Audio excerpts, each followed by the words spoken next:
Saudara, dalam acara membaca Alkitab bersama dengan Sektor 5 GKI Residen Sudirman.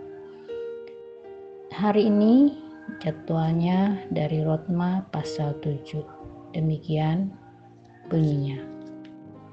Bagian yang pertama diberi judul Arti Hukum Taurat, mulai ayat 1. Apakah kamu tidak tahu, saudara, sebab aku berbicara kepada mereka yang mengetahui hukum, bahwa hukum berkuasa atas seseorang selama orang itu hidup.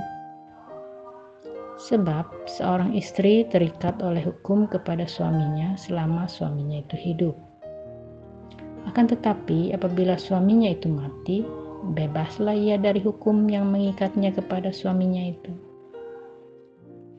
Jadi selama suaminya hidup, ia dianggap berzina kalau ia menjadi istri laki-laki lain. Tetapi jika suaminya telah mati, ia bebas dari hukum, sehingga ia bukanlah berzina kalau ia menjadi istri laki-laki lain. Sebab itu, saudaraku, kamu juga telah mati bagi hukum Taurat oleh tubuh Kristus, supaya kamu menjadi milik orang lain, yaitu milik Dia, yang telah dibangkitkan dari antara orang mati, agar kita berbuah bagi Allah. Sebab waktu kita masih hidup di dalam daging, hawa nafsu dosa yang dirangsang oleh hukum Taurat bekerja dalam anggota-anggota tubuh kita, agar kita berbuah bagi maut. Tetapi sekarang kita telah dibebaskan dari hukum Taurat, sebab kita telah mati bagi Dia yang mengurung kita, sehingga kita sekarang melayani dalam keadaan baru menurut roh, dan bukan dalam keadaan lama menurut huruf hukum Taurat. Jika demikian, apakah yang hendak kita katakan? Apakah hukum Taurat itu dosa? Sekali-sekali tidak. Sebaliknya, justru oleh hukum Taurat, aku telah mengenal dosa, karena aku juga tidak tahu apa itu keinginan. Kalau hukum Taurat tidak mengatakan, jangan mengingini. Tetapi dalam perintah itu dosa mendapat kesempatan untuk membangkitkan di dalam diriku rupa-rupa keinginan. Sebab tanpa hukum Taurat dosa mati. Dahulu aku hidup tanpa hukum Taurat, tetapi sesudah datang perintah itu dosa mulai hidup. Sebaliknya aku mati. Dan perintah yang seharusnya membawa kepada hidup, ternyata bagiku justru membawa pada kematian.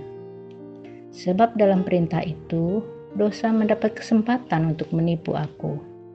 Dan oleh perintah itu, ia membunuh aku. Jadi hukum Taurat adalah kudus. Dan perintah itu juga adalah kudus, benar dan baik.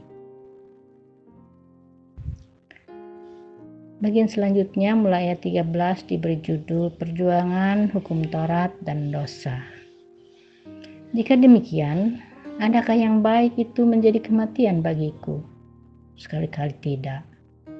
Tetapi supaya nyata bahwa ia adalah dosa, maka dosa mempergunakan yang baik untuk mendatangkan kematian bagiku. Supaya oleh perintah itu dosa lebih nyata lagi keadaannya sebagai dosa. Sehingga kita tahu bahwa hukum Taurat adalah rohani, tetapi aku bersifat daging, terjual di bawah kuasa dosa. Sebab apa yang aku perbuat, aku tidak tahu, karena bukan apa yang aku kehendaki yang aku perbuat, tetapi apa yang aku benci, itulah yang aku perbuat. Jadi, jika aku perbuat apa yang tidak aku kehendaki, aku menyetujui bahwa hukum Taurat itu baik.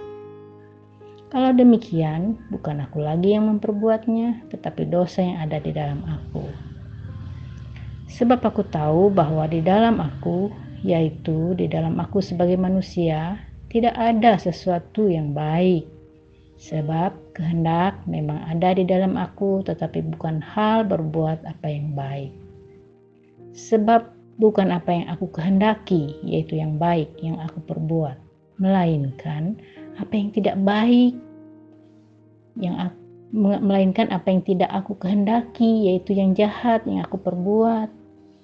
Jadi jika aku berbuat apa yang tidak aku kehendaki, maka bukan lagi aku yang memperbuatnya, tetapi dosa yang diam di dalam aku. Demikianlah aku dapati hukum ini. Jika aku menghendaki berbuat apa yang baik, yang jahat itu ada padaku. Sebab di dalam batinku aku suka akan hukum Allah, tetapi di dalam anggota-anggota tubuhku aku melihat hukum lain yang berjuang melawan hukum akal budiku dan membuat aku menjadi tawanan hukum dosa yang ada di dalam anggota-anggota tubuhku. Aku manusia celaka. Siapakah yang akan melepaskan aku dari tubuh maut ini? Syukur kepada Allah oleh Yesus Kristus, Tuhan kita. Jadi dengan akal budiku aku melayani hukum Allah, tetapi dengan tubuh insaniku aku melayani hukum dosa. Demikian pembacaan Alkitab hari ini. Semoga kita tetap tekun, berusaha memahami, merenungkan apa yang menjadi pesan dalam tiap ayat Alkitab yang kita baca. Berbahagialah kita yang tetap tekun. Tuhan menolong kita. Amin.